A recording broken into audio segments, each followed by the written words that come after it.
Hey everybody, it's Jerry Norris with the Fledge for another episode of Every Damn Day. Today I got with me Effie Olive. Now I can't do my handwriting. Alofoje-Carr. Is that right? Yes, Effie Alofoje-Carr is in the building. Hey, Jerry. And you're with Pretty Empowered, and I'm really excited to hear where you're at, what you've been up to, get to know you a little bit more. I know we've known each other for a few years now here, and I learned a lot about you this morning in 99 Problems, but a Pitch Ain't One, which you tied for first twice, and then you were the kind and compassionate person who conceded to the other and let them win. So. I thought that was great. That was very telling of your character. And yeah, I'm really proud to have you on the show. And I also got a chance to practice your name, but I didn't practice it enough. But we're going to spread your name all over the place. So with that in mind, tell us something about yourself and tell us something about your project. I love it, Jerry. Thank you. I really just appreciate the warm welcome to the show. So grateful for everything that you have been doing for the community. It's amazing. And yeah, the opportunity to pitch today was amazing. And it is more than my honor to be able to be a blessing. So love it, love it, love it. So Pretty Empowered with Effie Alofoje-Carr was birthed out of my pain. So, it is a women's conference that I have been doing annually since 2018. We have recently kind of moved to my personal Facebook platform to do weekly lives to kind of give people the best things that I thought were in the conference, which is just access to people in the community and access to great products that I love. Just connecting people. It's one of my favorite things to do is connect people to quality and wonderful people. Being able to expand your network is amazing. And I just love doing that. I love connecting with great things and great people. I absolutely love it. And so Pretty Empowered came because I was a young woman who saw a need for something that was affordable, fun, relevant, high vibe, high energy, and that was a blessing. I wanted an event that women could really look back and say, man, I'm so glad I went to that. I'm bringing 2 people with me next year. It was worth every dollar and more. I got so much out of this. This stuck with me. I learned this. I met my best friend.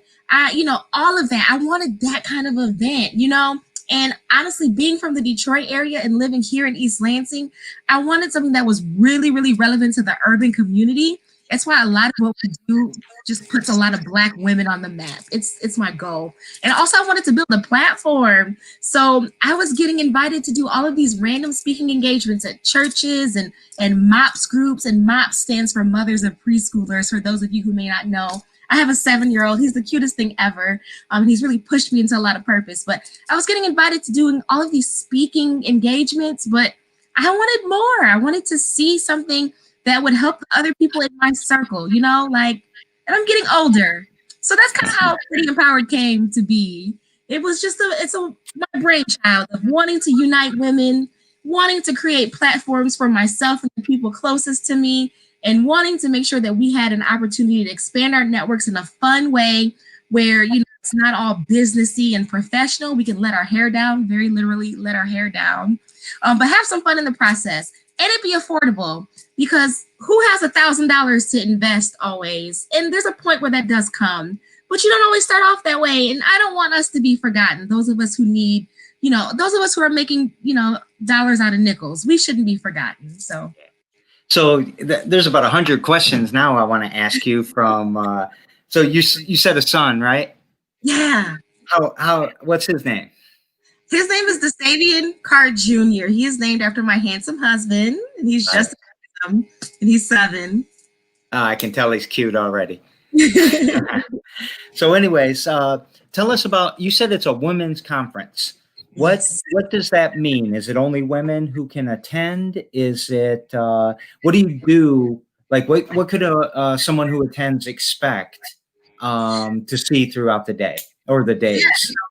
At first, I thought it was only going to be women who attended. And then, my husband was like, can I get a couple guys in here? So they're definitely welcome. And yeah, a couple of gentlemen have showed up in the past and really do enjoy hanging around us pretty girls. Of course you do. Like, why who wouldn't want to do that? Who wouldn't want to do that? So what you can expect is it's a 2-day event, and the Friday evening is girls' night. It's girls' night out. So the first evening, the first year we did trap yoga, had a really cool, dope girl from Detroit come in, and we did yoga to trap music. And I know it doesn't sound like it goes together, but believe me, once you experience it, you love it. And so we did that. The whole point of the outcome was health and fitness, right? We need to take care of our bodies. But for me, honestly, the best way to get me to exercise has to do with music and dancing. I might not be doing a lot of planks and running on the treadmill, but if you get me into a dance class, I was taking a dance class for a while here in Lansing at Dance City West. If you get me into a dance class, I will move my body, and it's fun, and it doesn't feel like work. So that was the point of that. I loved it. When you said trap yoga this morning, I was like, what? Yeah, I know it's a thing. I know. And that was like just a whole part of just me wanting to bring in the type of culture that I need to see that I'm not seeing here, right? And so that's kind of how that came to be. The next year we did trap and paint. So again, outcome, express creativity, use that side of your brain that needs to be stimulated in the arts, but still culturally relevant. We're still using the kind of music we like to listen to outside of our 9 to 5, or maybe on the lunch break, or honestly, maybe while I'm working. That's not for you to figure out today, though. Trap music, okay? And we're painting, and we made beautiful, beautiful portraits. And again, brought a girl up here from Detroit to come merge and meet people in the Lansing area. This is the capital city. It's amazing. And so having those connections, I think, are very important. And she was able to teach all of us to really express ourselves creatively through the arts. That's awesome. I love the connection with Detroit. I think that, we got a community, they got a community, but there's cross sections. We can define community in all kinds of different ways, right? We can, we've got shared interests, we have geography, we have backgrounds and things like that make us a community. So I belong to millions of communities. You belong to millions of communities. And I love what you're doing to build the community. I'm actually going to ask you a question about that in a little bit. But the question I want to ask you right now, well, first of all, is there anything else you want to make sure you really say before I go on to my next question? Yeah, absolutely. So I just told you about girls' night and how fun Friday night. Oh, yeah, you got a lot more. Yeah, there's so much more, because on Saturday we're really digging in, right? On Saturday we're now working on the total woman. So now what we're doing is we're finding out ways that we can better ourselves through self-empowerment and self-improvement. And so that can look a various amount of ways. But when you come to the conference, these last couple of years, we have learned about minimalism and how it can literally change your life. Rochelle Crawford, who is Abundant Life with Less, has taught us so much, from minimizing our wardrobe to overcome decision fatigue, to the reasons and the science behind why clutter actually affects our physical energy.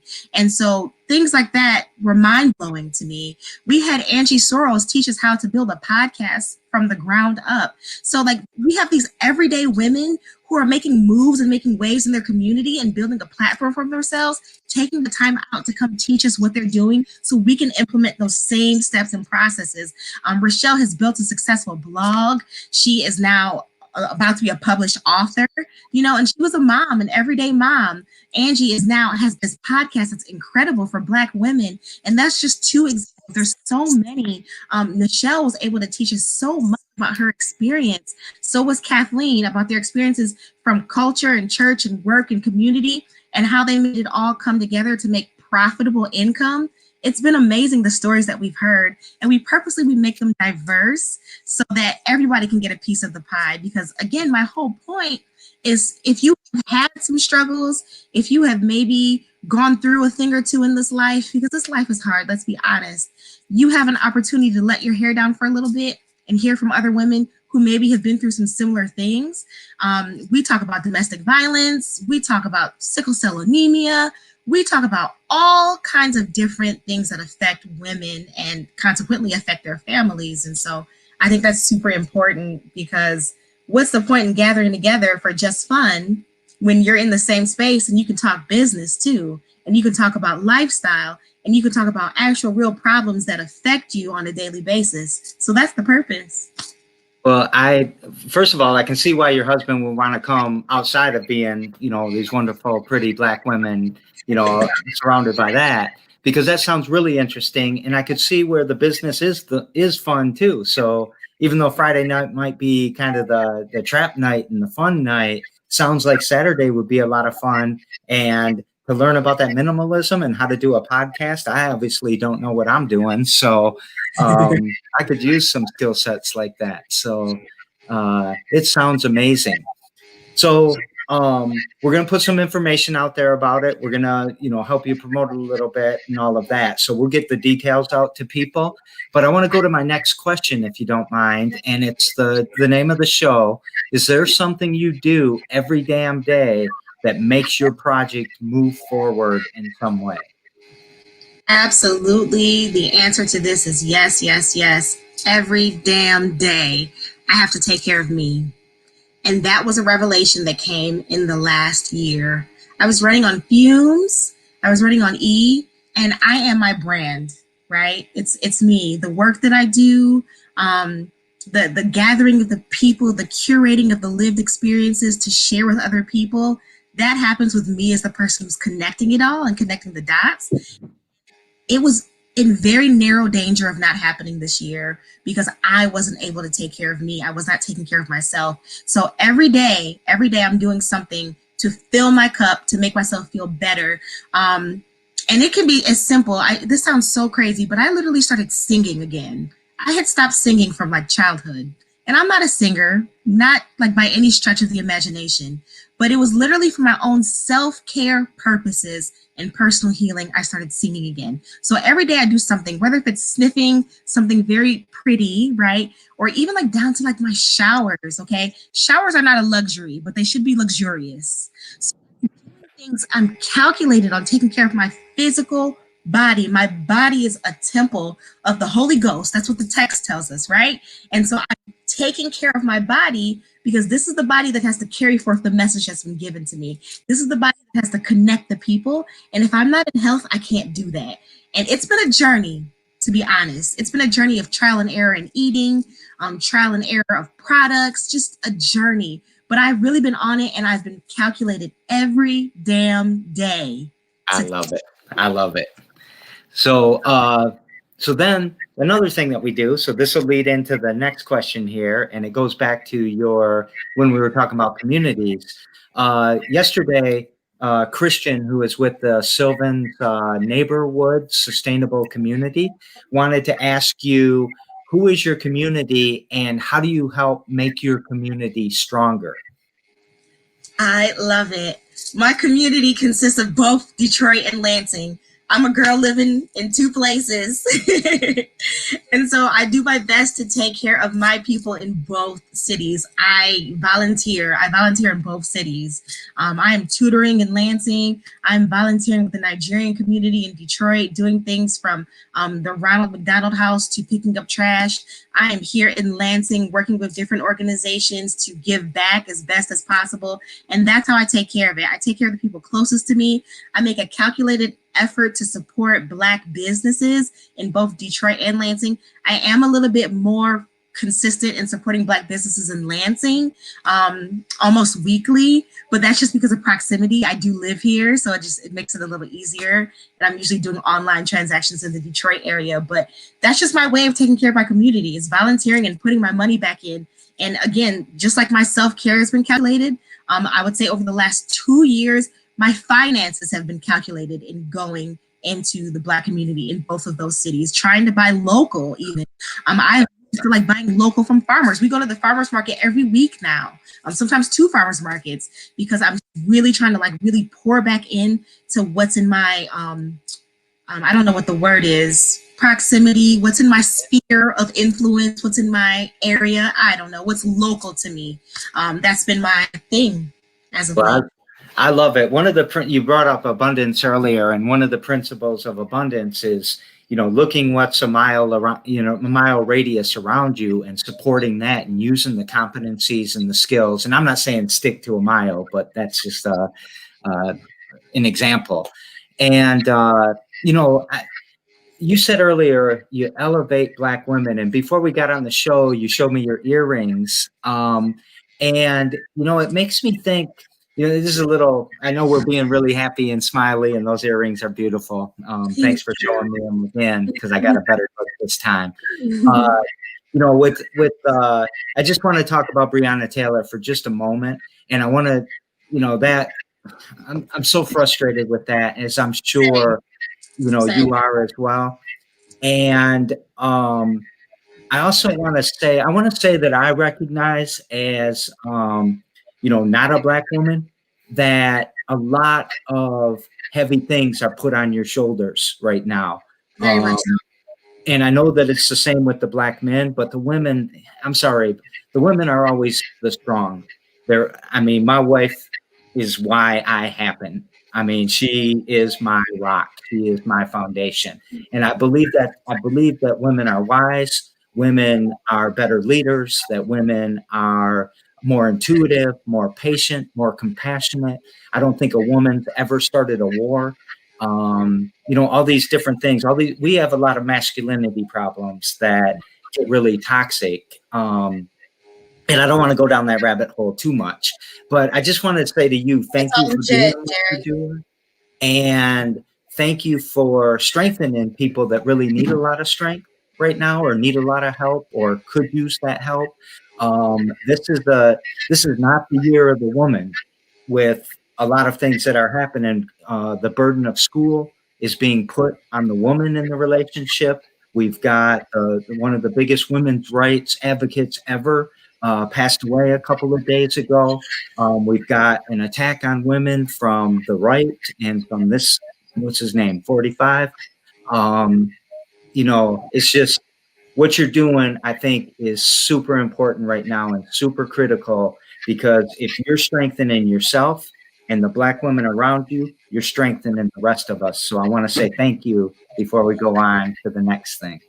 I appreciate every word, Jerry. You are spot on, accurate. It's really frustrating. It's a frustrating space to exist in. I'm worried about my husband. I'm worried about my child. I'm worried about myself. I'm worried about my friends. I look at Breonna Taylor. She easily could be me. Nothing that I do is good enough in white spaces. And when it is, it's actually weaponized against me. It's why I don't ever try to pretend that Pretty Empowered has to fit into that. Like, it's inclusive. It's very welcoming.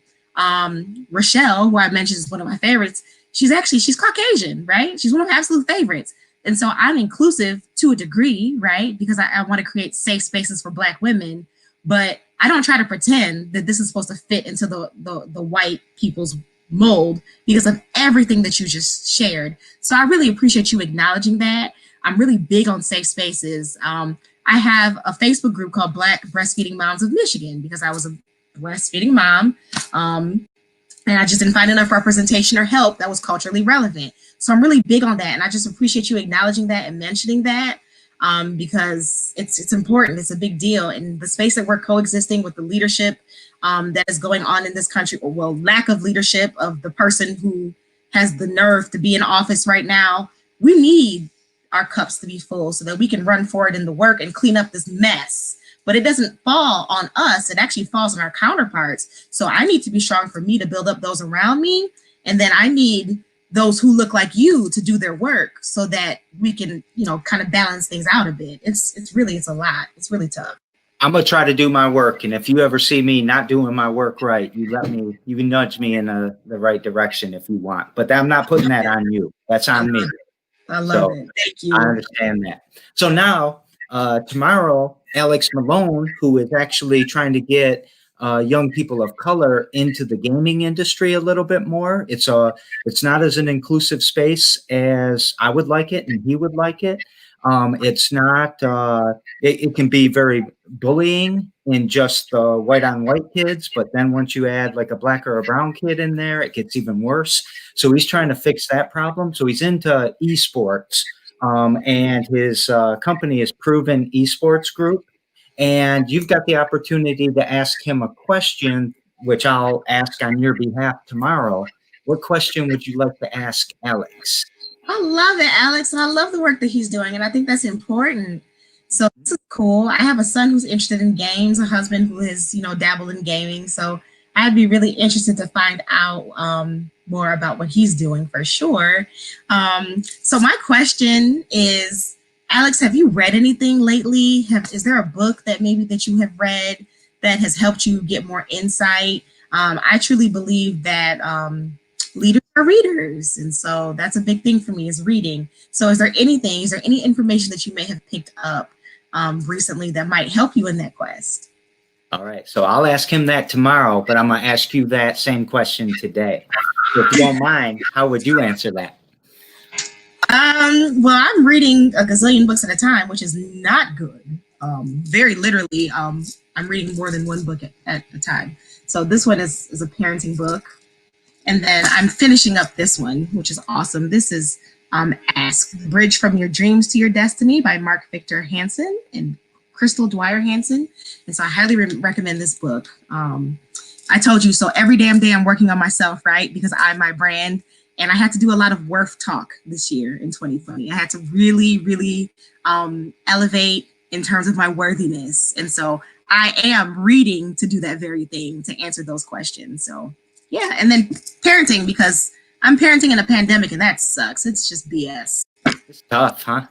Just tough. Luckily, my grandkids will be here in a little bit today, and I'm going to get them online and all of that. But my kids are older; they're 19 and 21, so I don't have that same struggle that you have. So once again, I really admire you. I admire what you're doing, and you are to me after this conversation and getting to know you more, you seem to me the epitome, the microcosm of the strong Black woman that we really makes a big part of our society and our community. And I really appreciate you for being a pillar and strengthening that community, because strong communities, they don't need government intervention. They don't need cops coming and scaring us and pointing guns at us and all that shit. So I appreciate this. This was a good one. And you want to go out with any particular statement or anything like that? Jerry, seriously, I'm so grateful for this opportunity to chat with you. Hi, everyone who's watching. Tune in every damn day. Okay. This is the content that Jerry is giving us. This is the content he's blessing us with. So take advantage. There's so many good nuggets that we've been getting through these shows. And so I just love and appreciate it. Thank you, Jerry, for the opportunity. Thank you, Effie. All right. That's Every Damn Day. It's on every damn day at 2 p.m. Also, we talked a little bit about 99 Problems, but a Pitch Ain't One. The next one is a week from Sunday, so October 4th at 3 p.m. Hope to see you there again, Effie, or maybe you come every other Friday or whatever. But come check us out. Keep coming back to Every Damn Day. There's amazing people doing amazing things to strengthen our community. So love you, Effie. Thank you.